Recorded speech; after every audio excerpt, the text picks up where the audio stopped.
Atención pasajeros con destino al país de la ficción. Próximo destino, columna de literatura a cargo de la profesora y licenciada Jorgelina Garrote.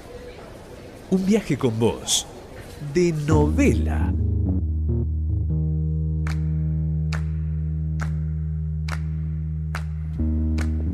Voy a comenzar leyendo un pequeño poema que dice así: solo la sed, el silencio, ningún encuentro.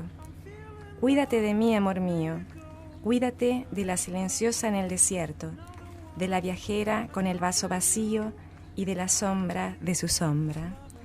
Estamos hablando de un poema de Alejandra Pizarnik, de uno de los primeros de Árbol de Diana. ¿Y por qué hablamos hoy de Alejandra? Porque ella murió un 25 de septiembre y queremos recordarla.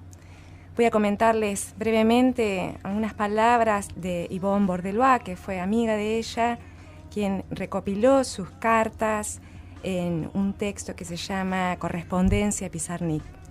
Y ella dice: tanto sus cartas, sus estudios críticos, sus diarios y poemas atestiguan una apasionada obsesión por la palabra, ¿no? Si hablamos de Alejandra, ¿qué significa la obsesión por la palabra? Es una reflexión incesante acerca de las posibilidades y de los límites del lenguaje. No les voy a comentar acerca de la vida de Alejandra porque en mí en particular me interesa su obra, su poética y qué es lo que perdura de alguien que escribe. Y dice Yvonne: en esta indagación fue una maestra en indagar acerca de la reflexión por el lenguaje, porque supo arrancar del castellano una entonación desconocida en la que se percibe lo intenso, lo violento, lo sutil, lo profundo entrelazados. Y les leo uno de los poemas famosísimos de Alejandra que dice: explicar con palabras de este mundo que partió de mí un barco llevándome. La rebelión consiste en contemplar una rosa hasta pulverizarse los ojos. ¿Qué diría el mundo si Dios lo hubiera abandonado así? Fíjense que son poemas que hablan de la extrañeza de ser en el mundo. ¿Y qué decimos cuando hablamos de extrañeza? Estamos hablando de una inadecuación del lenguaje para expresar el mundo y una inadecuación del mundo con respecto a nuestros deseos más profundos. Decía Alejandra Pizarnik: sospecho que lo esencial es indecible.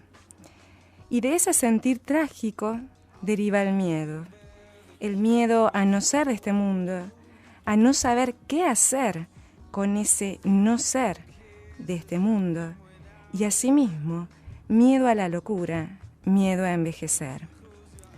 Podemos decir que Alejandra fue valiente con su sufrimiento, porque se interrogó hasta el final y escribió hasta sus últimos días.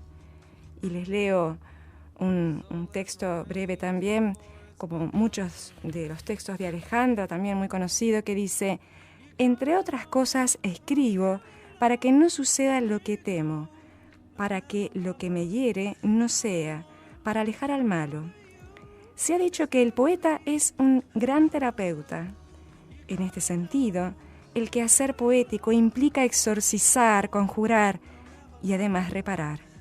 Escribir un poema es rearar la herida fundamental, desgarradora, porque todos estamos heridos.